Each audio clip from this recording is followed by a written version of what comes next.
So today when I open my Photoshop, I noticed that all my Photoshop settings has been changed. Even the window color had switched from dark to light gray. Additionally, when I tried to close the Photoshop, it displayed an error message saying can't write new document preset.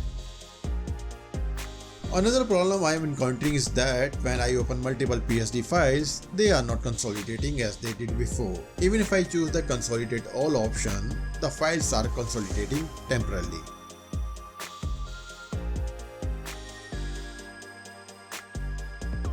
However, the next time I open them, they are no longer consolidated automatically. So how to fix this problem? Solution is really very simple. Just go to my computer, open C drive, users, select your username and open this folder. Click on app data. If app data is not showing here, then go to view and check the hidden items. Now open the app data folder, open roaming folder and then open the Adobe folder. Now you have to open this folder and please note that the folder name may vary depending on your Photoshop version.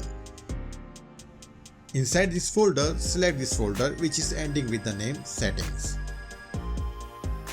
Right click on the folder and select rename or press F2 and give it a new name. Now open your Photoshop again and it should be back to normal. And that is the very simple solution. Please like my video and don't forget to subscribe my channel. Thanks for watching my video.